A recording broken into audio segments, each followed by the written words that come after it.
18 h à Paris, bienvenue à tous dans le 64 minutes, Le Monde en français. Dans un instant, les titres de l'actualité ce dimanche 15 avril, mais d'abord les autres rendez-vous de l'émission. Du cinéma avec le nouveau film de Jean-Paul Siverac, mais provincial. C'est un film en noir et blanc sur le cinéma, sur l'amour et sur l'amour du cinéma. Ce sera tout à l'heure dans la page culture avec Jean-Baptiste Urbain. Bernie Bonvoisin et Norbert Criff, les deux fondateurs du groupe de rock français Trust, seront les invités de Patrick Simonin. Et puis, dans le grand angle, pourquoi l'ubérisation de l'économie est-elle l'ennemi du progrès social? On en parlera avec Karim Amelal qui publie La révolution de la servitude. Voici tout de suite les titres du 64 minutes.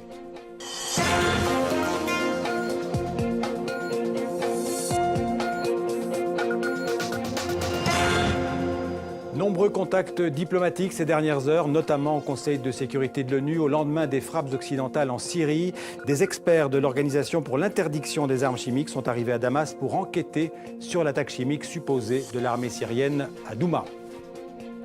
Inquiétude au Mali après une attaque spectaculaire sur les casques bleus de l'ONU et sur les soldats de la force française Barkhane à Tombouctou.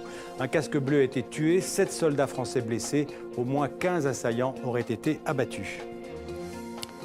Une première famille de réfugiés Rohingyas est revenue en Birmanie. 700 000 Rohingyas ont trouvé refuge au Bangladesh pour échapper aux violences de l'armée birmane depuis août 2017. Leurs maisons ont été détruites. Le gouvernement birman a promis la construction de nouveaux villages pour permettre le retour de ces réfugiés.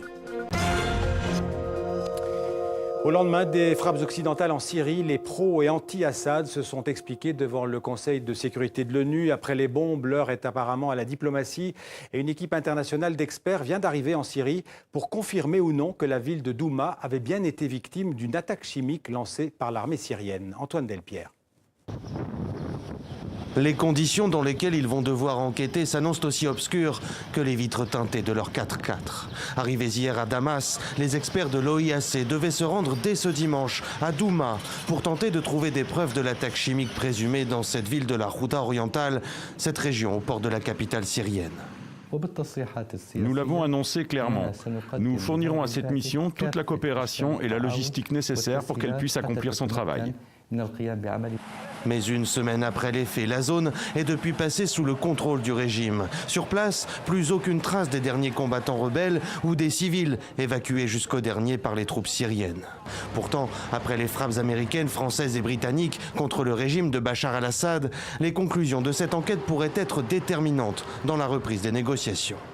Il faut maintenant qu'on s'assure qu'il n'y ait plus aucune possibilité pour Bachar d'utiliser l'arme chimique. J'espère que ses alliés seront à même de lui faire comprendre que ça suffit et qu'il ne faut plus utiliser cette arme si on veut rester un moment encore chef d'un gouvernement qui est quand même largement contesté. À l'initiative de la France, l'offensive a donc repris le chemin de la diplomatie. Et le projet de résolution présenté devant le Conseil de sécurité de l'ONU vise à relancer des discussions grippées par les 12 vétos de la Russie depuis le début du conflit syrien. Mais entre les intentions floues des Américains et l'influence de Moscou, entre le double jeu d'Ankara et les intérêts iraniens ou encore israéliens, le dialogue pourra-t-il reprendre? Ce dimanche, dans son discours d'ouverture du 29e sommet de la Ligue arabe, sans évoquer directement le dossier syrien, le roi Salman d'Arabie Saoudite a dénoncé les ingérences flagrantes de l'Iran. Oui, Pierre Conessa, haut fonctionnaire au ministère français de la Défense et spécialiste des questions géopolitiques, était l'invité du journal de TV5 Monde à 11 h. Il s'interroge sur les raisons qui ont poussé Bachar el-Assad à utiliser des armes chimiques à Douma alors que la victoire militaire lui était acquise. On l'écoute. Pourquoi Assad aurait-il pris la décision d'utiliser des armes chimiques contre une région qu'il est en train de conquérir? C'est-à-dire vous utilisez des armes chimiques en fonction défensive pour empêcher une progression d'une offensive ennemie. Mais si vous êtes vous-même en train d'occuper une région, vous n'allez pas la polluer avec des armes chimiques. Une hypothèse qu'on ne peut pas exclure totalement, c'est-à-dire l'idée que Assad, qui est quand même effectivement un homme qui a un certain machiavélisme, ait décidé d'une fois de plus de tenter cette chance, c'est-à-dire de mettre finalement tout le monde au pied du mur, soit les Occidentaux, une fois de plus, racontent une ligne rouge, mais que finalement ils ne respectent pas eux-mêmes. Et dans ce cas-là, ils sont déconsidérés vis-à-vis de l'opposition syrienne. Soit effectivement ils réagissent, ce qu'ils ont fait hier. Et effectivement, à ce moment-là, ce sont les Russes et les Iraniens qui sont obligés de durcir leur position en disant mais il n'est pas question d'abandonner Assad. La guerre en Syrie, on va en parler avec Randa Kassis. Bonjour. Bonjour.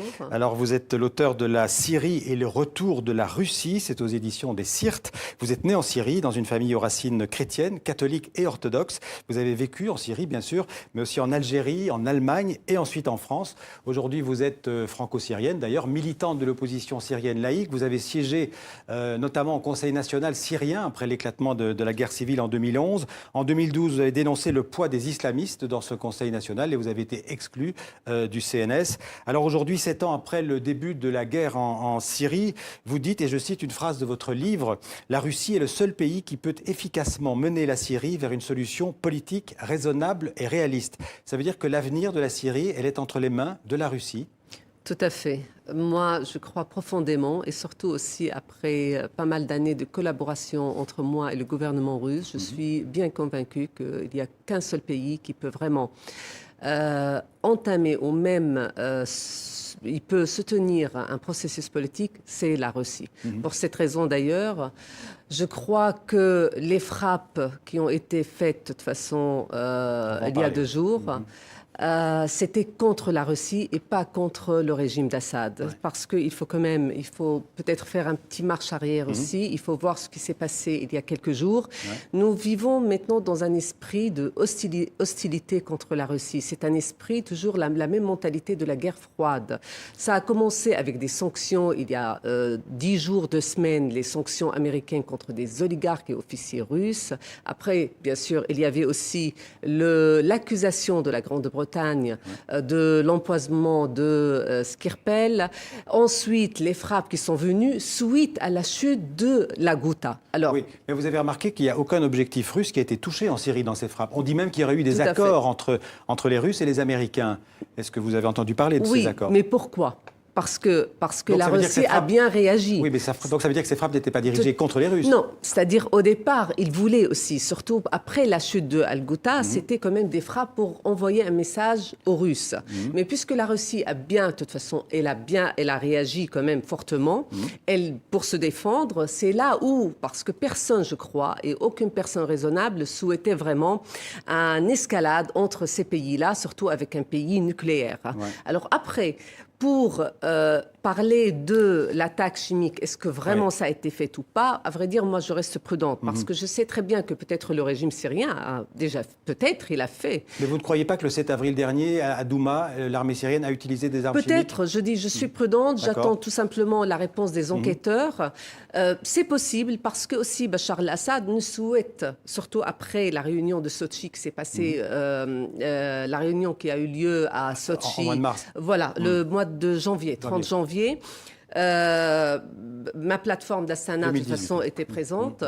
Et on a réussi à former une commission constitutionnelle. Alors, attendez, on va parler de l'avenir de la Syrie dans un instant. Mais d'abord sur le rôle de la Russie. Pourquoi la Russie, selon vous, est-elle intervenue militairement en Syrie en 2015. Quels sont les intérêts de la Russie à intervenir en Syrie? Mais ce qui est tout à fait normal, parce que de toute façon, la Russie ne pouvait pas se permettre de toute façon de laisser la Syrie juste pour l'Iran. Il faut savoir qu'avant 2000 et avant l'intervention russe, l'Iran pesait en Syrie sur le terrain. C'était de toute façon c'est ce pays qui entourait le régime d'Assad.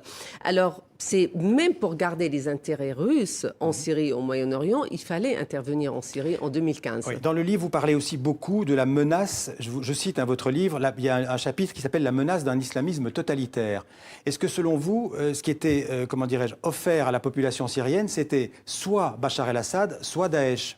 Malheureusement, oui, parce que c'était l'erreur aussi de l'Occident, de certains pays occidentaux, qui ont soutenu, financé avec l'Arabie Saoudite et le Qatar, ils ont financé une opposition qui était une opposition, surtout je parle de l'opposition armée, une opposition djihadiste islamiste, même radicale, c'est-à-dire Jaish al-Islam. Il ne faut pas oublier que Jaish al-Islam aussi, il a commis des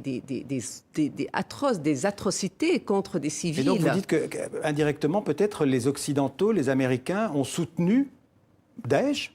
Non. Indirectement, à vrai dire, c'est pas soutenir. Le problème, c'est que je crois qu'il y avait un amateurisme et ils ne comprenaient pas exactement que en soutenant ces djihadistes ou ces islamistes qu'il y avait un risque que d'ailleurs ces rebelles ou ces brigades allaient vendre leurs armes à Daesh. Alors oui, d'une façon indirecte, je ne suis pas en train d'accuser les pays occidentaux de soutenir Daesh, mais je dis que leur amateurisme a quand même permis la montée de Daesh en Syrie. Aujourd'hui, Bachar el-Assad, il a gagné la guerre en Syrie? Il n'a pas gagné, de toute façon, Bachar el-Assad, même après la victoire, sa victoire grâce aussi aux Russes, dans Al-Ghouta, c'est-à-dire la reprise de la Ghouta. Je ne crois pas qu'il pourra, de toute façon, Assad, pour moi, c'est une carte grillée, il ne pourra pas rester au pouvoir. J'allais vous demander, est-ce qu'il fait partie de l'avenir de la Syrie? Écoutez, il peut faire, maintenant, on est obligé, il faut être aussi réaliste, oui, il fait partie maintenant de la commission, c'est-à-dire de son accord sur la commission constitutionnelle. C'est pour ça que je voulais dire que peut-être aussi Assad a utilisé ses armes pour empêcher toute solution politique et surtout la formation de cette commission constitutionnelle. Et jusqu'ici, toutes les conférences, qu'elles soient d'Astana, de Sotchi ou de Genève, elles ont échoué sur la Syrie. Pas vraiment. Comment vous voyez l'avenir de la Syrie? Moi, je ne vois pas que Astana a échoué et je ne vois pas aussi que Sotchi a échoué. Oui, Genève a bien échoué. Pourquoi? Parce que, comme j'ai dit, ils soutiennent toujours une délégation des Syriens qui sont soutenus par quelques pays, avec l'Arabie Saoudite et d'autres pays. Et oui, mais à Astana, il y avait une partie de l'opposition syrienne qui n'était pas là. Oui, mais il y a maintenant Astana. De toute façon, pourquoi ce n'est pas un échec? Parce que déjà, il faut savoir que dans Astana et Sotchi, il y a 3 partenaires. Et surtout, c'est le plus important, le partenariat entre la Turquie et la Russie.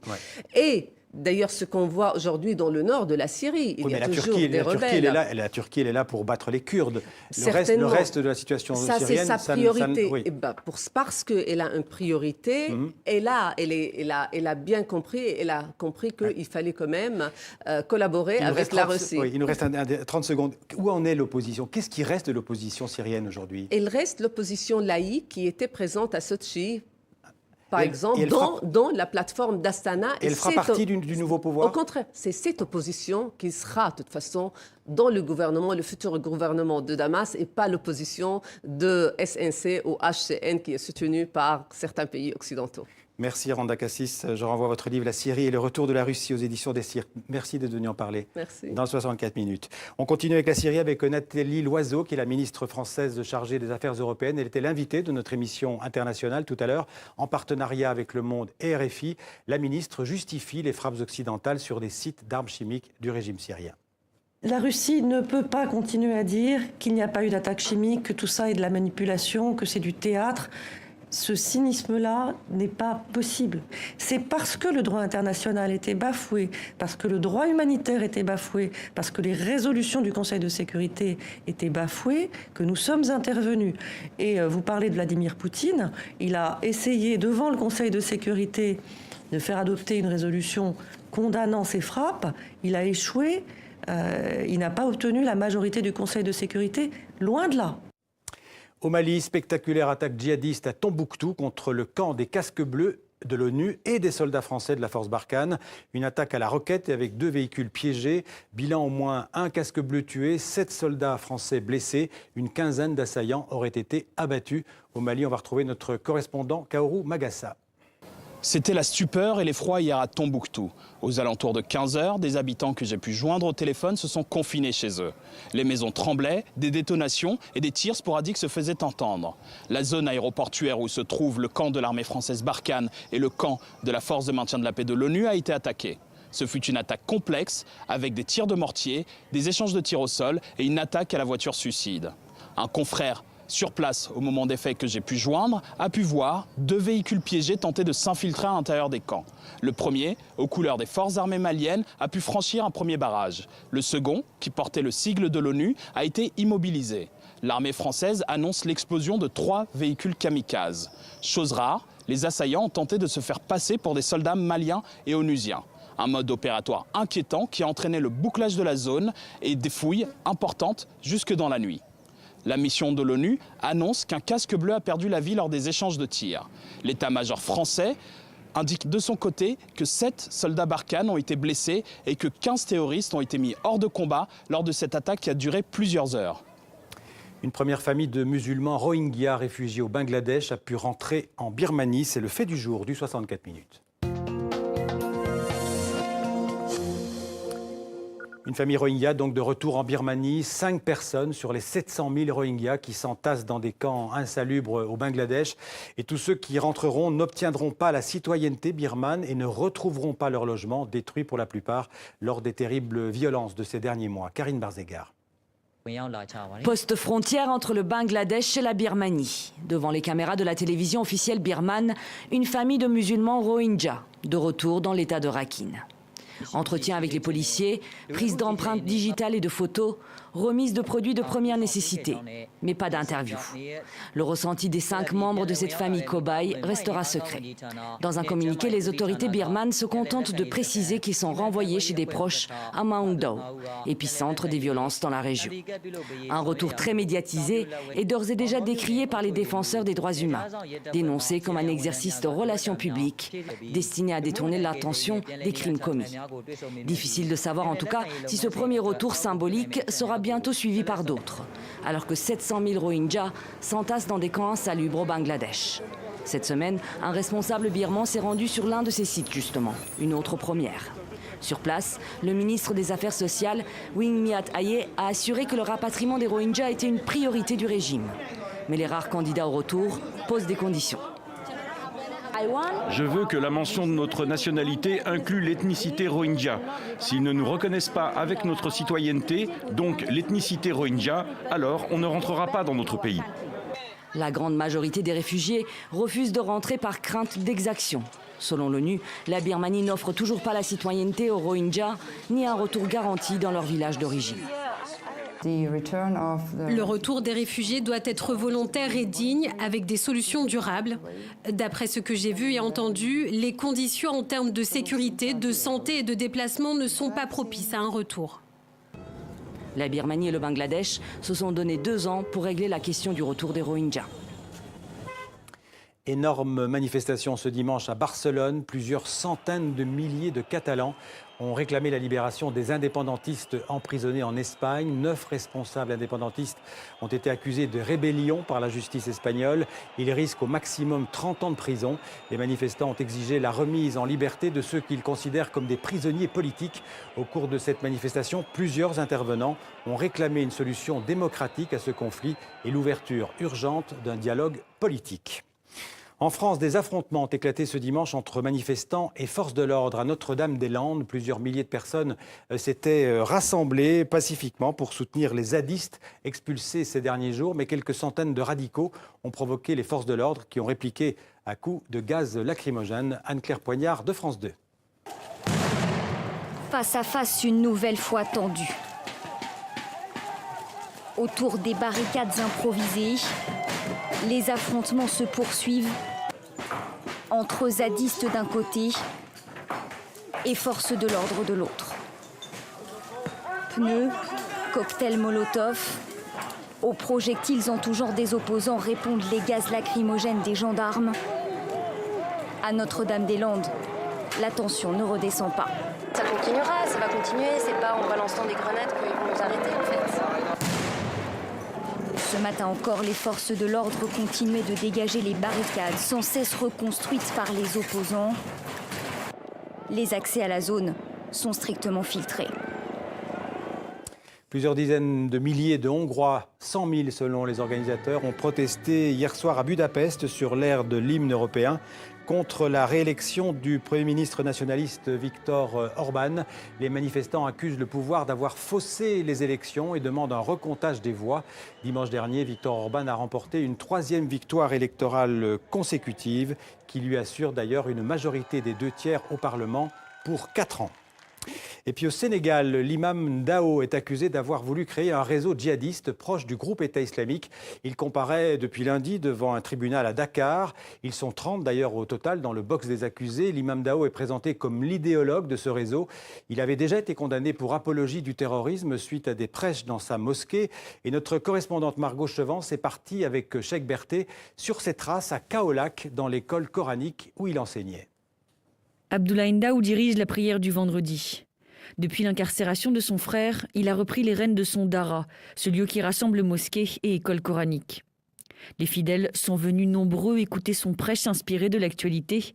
Le procès de l'imam salafiste Alioune Ndao fait la une de la presse sénégalaise. Je leur fais prendre conscience de l'importance de l'information, car elle peut être avérée ou fausse. Il faut faire attention aux intoxications.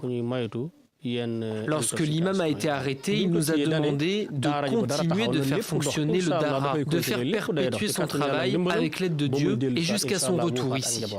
Dans les salles de classe, c'est le fils aîné de l'imam qui enseigne le Coran.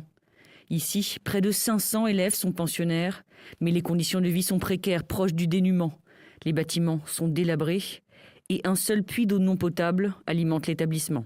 On dit que l'imam a des millions, voire des milliards de francs CFA. Mais ici, on vit seulement grâce aux 21 000 francs CFA de pension mensuelle par élève. En plus de cela, nous avons des champs. Nous cultivons de l'arachide et d'autres choses. À quelques mètres de là, une cinquantaine de familles vivent dans la même précarité. Adama habite dans cette petite cour depuis 15 ans, avec ses femmes et ses 8 enfants. Aux côtés d'une cinquantaine de familles, il a bénéficié de terrains vierges donnés par l'imam Dao pour construire sa maison. Après mon mariage, il me fallait un toit. À ce moment-là, l'imam avait des relations avec le cadastre qui attribuait les terres dans cette localité. Avoir un terrain ici, c'est très difficile, c'est trop difficile même. Ça n'est pas n'importe qui peut se le payer. S'il n'y avait pas eu l'imam Dao, je ne serais pas là.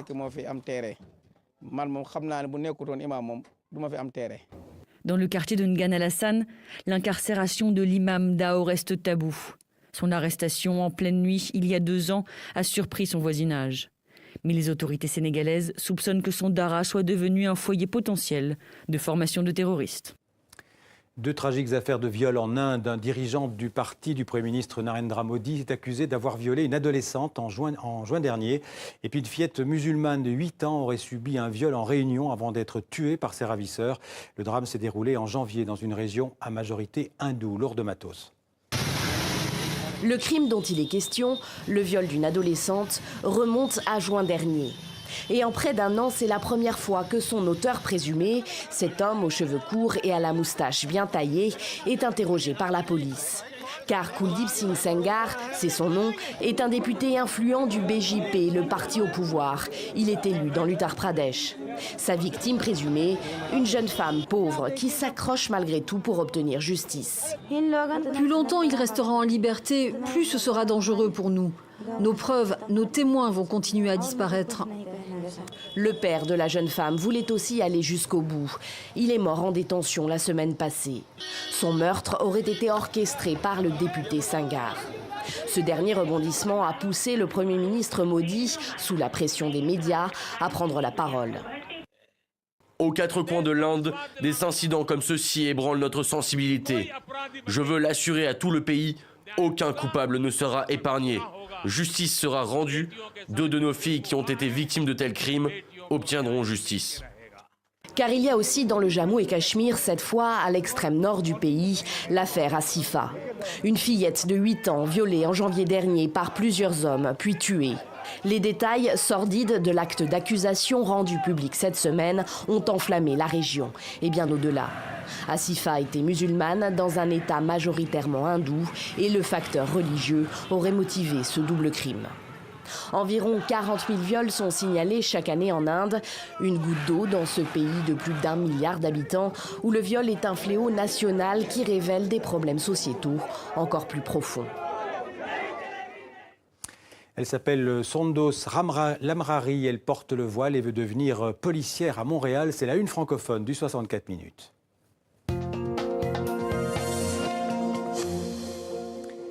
Et c'est la polémique d'ailleurs à l'Assemblée québécoise. Sondos Lamrari veut devenir policière tout en portant le hijab, une femme qui incarne désormais au Canada le débat sur le port des signes religieux. Pour certains élus, le port du voile par une femme policière serait une atteinte à la laïcité dans les services publics. Véronique Prince de Radio-Canada.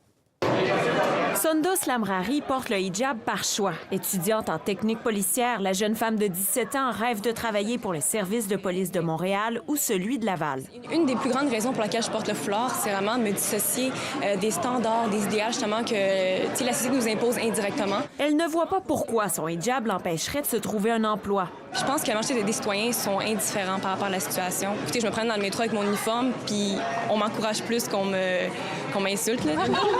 Sondos peut compter sur l'appui de ses amis. J'ai vraiment vu la personne en tant que telle et non le voile qu'elle portait. C'est une personne exceptionnelle, Sondos. Ça change rien dans sa façon d'intervenir avec les gens, ça change rien dans sa façon d'être. Le cas de cette étudiante force l'École nationale de police à réfléchir sur sa politique. N'ayant jamais reçu de demande d'accommodement religieux, l'établissement ne s'est jamais penché sur la question. Il n'y a pas clairement en ce moment dans notre propre directive d'éléments qui disent que le port du hijab est défendu, mais il n'y a rien qui l'autorise non plus. On ne parle pas de ces éléments-là de signes religieux. Alors il va falloir se positionner. Jamais Sondos n'aurait pensé se retrouver au cœur d'un débat à l'Assemblée nationale. Comprenez-vous qu'une autopatrouille, ce n'est pas un lieu de culte? S'ils étaient au pouvoir, la Coalition Avenir Québec et le Parti québécois répètent qu'ils interdiraient le port de signes religieux pour les personnes en position d'autorité. Ça vaudrait pour les policières comme Sondos. Je vais mettre au défi M. Legault et M. Lisée de rencontrer cette jeune femme et lui dire les yeux dans les yeux qu'ils ne veulent pas qu'elle soit policière au Québec. Le gouvernement doit bientôt déposer des balises pour encadrer la gestion des demandes d'accommodement. Des balises qui se font attendre depuis plusieurs mois. Ici Véronique Prince, Radio-Canada, Québec. Un mot de Formule 1, le 3e Grand Prix de la saison en Chine a vu la victoire de l'Australien Ricciardo sur Red Bull devant Bottas sur Mercedes, Raikkonen sur Ferrari, Hamilton lui aussi sur Mercedes. Au classement général, l'Allemand Vettel qui a terminé 8e aujourd'hui n'a plus que 9 points d'avance sur Hamilton et 14 sur Bottas. Et puis la mort d'un grand nom du cinéma italien, Vittorio Taviani, le frère de Paolo, est mort à Rome. Il avait 88 ans. Vittorio Taviani avait réalisé avec son frère une quinzaine de longs métrages, le plus célèbre, Padre Padrone, et avait obtenu la Palme d'Or à Cannes en 1977. Voilà, c'est la fin de la première partie du 64 minutes. On se retrouve dans quelques instants pour un grand angle consacré à l'ubérisation, ennemie du progrès social. À tout de suite.